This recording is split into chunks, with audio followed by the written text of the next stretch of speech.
how a child killer set the stage for today's Republicans to revel in cruelty. And it's a really amazing story. I mean, there's kind of three pieces to it. The first is Ayn Rand. Ayn Rand came to the United States at the age of 19. When she was 12 years old, her father's pharmacy, she was Russian, and her father's, and lived in St. Petersburg, and her father's pharmacy was seized by the Bolsheviks. And this was the Bolshevik Revolution. And the Bolsheviks came in and slapped a red seal on the door saying, your pharmacy is now owned by the people, the state. And she was so traumatized by that she said that she was going to become a famous novelist to warn the world about the dangers of Bolshevism. And she came to the United States, moved to Los Angeles, and wanted to get into Hollywood. She wanted to be a scriptwriter. She started out as a prop girl and then became a scriptwriter and an editor and was working on her novels. And around that time in the 1920s, this was the Roaring 20s, a young man, a teenager, Los Angeles, named William Edward Hickman, kidnapped a 12-year-old girl named Marion Parker from her junior high school. Her father was a wealthy banker. Hickman sent a note to her father demanding $1,500 in ransom. Now, that was a year's salary in 1925, or whatever the year was. It was in the mid-20s there. But that was a year. He demanded a lot of money. And then Dad, Mr. Parker, the wealthy banker, said, okay, I'll pay the money. But Hickman took Marion to his apartment and murdered her. He strangled her. Stripped her naked, cut her body into pieces, sewed her eyelids open so it would look like her head was alive. He cut her head, separated her head from her body, took her torso, the stump of her torso, and her head, and put them in the back seat of his car with her eyes sewed open, and drove to meet her dad. He got out of the car with a shotgun so that her dad wouldn't approach the car and see that his daughter was dead. Collected the money, got in the car, opened the door, kicked Marion's body out onto the pavement, and drove off as her dad realized, my daughter is dead, and fell on his knees and started screaming. Hickman fled to Oregon. He was arrested here in this state, and it was literally the biggest trial of the 1920s. That and Harry Thaw's trial, the girl in the Red Velvet Swing, was the other one, which was argued by the guy who fought the Santa Clara County decision, Delphin Delmas. But that's another story. But anyhow, it was like the scandal of the nation that this kid, and he was completely unrepentant.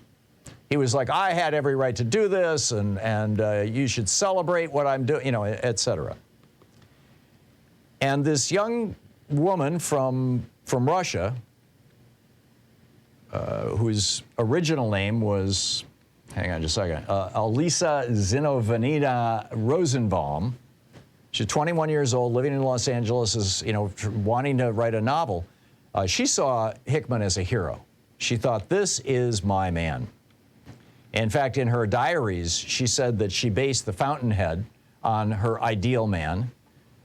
Hickman, one of the statements that Hickman made that was reported in the newspapers, he said, I am like the state. What is good for me is right.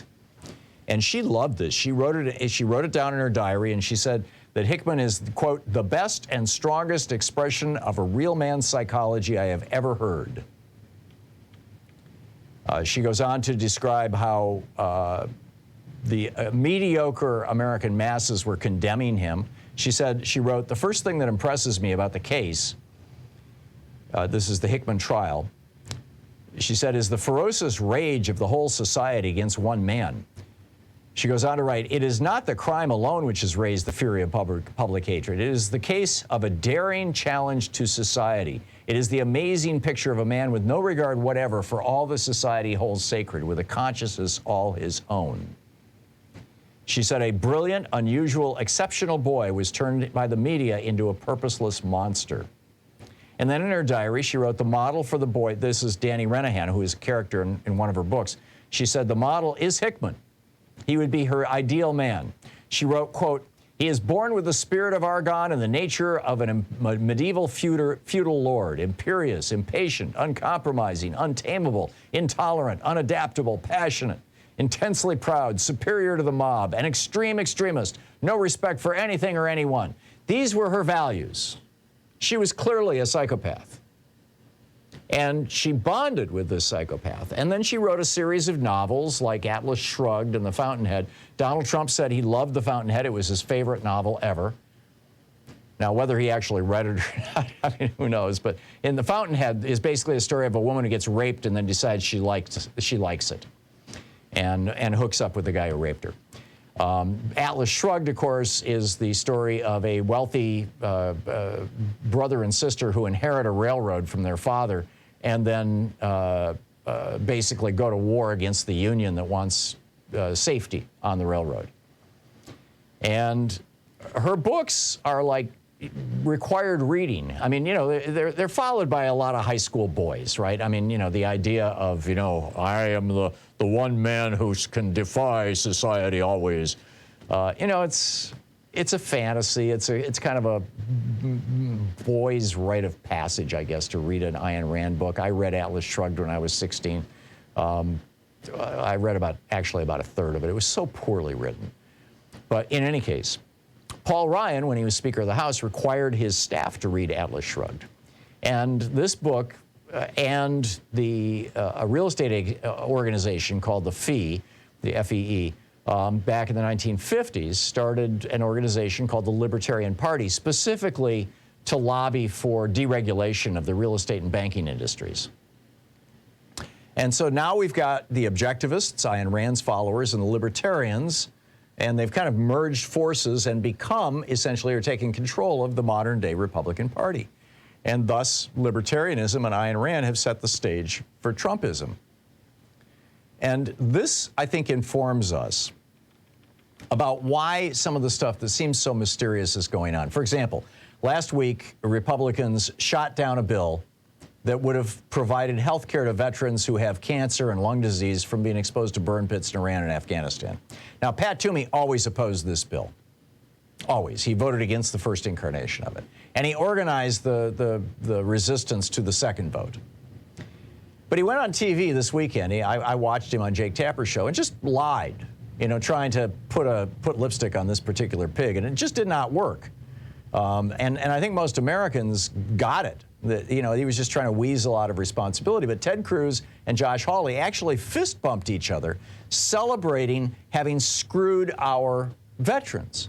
So people are looking at this going, why do the Republicans love cruelty? Well, I think I just explained it to you. I mean, this, you know, William Edward Hickman is their role model, or the fictional versions of him that Ayn Rand wrote about. I mean, why have 12 Republican-controlled states refused to this day to give Medicare, or Medicaid, excuse me, to their minimum wage employees? 30 million people. No health care in the United States of America, the richest nation in the world.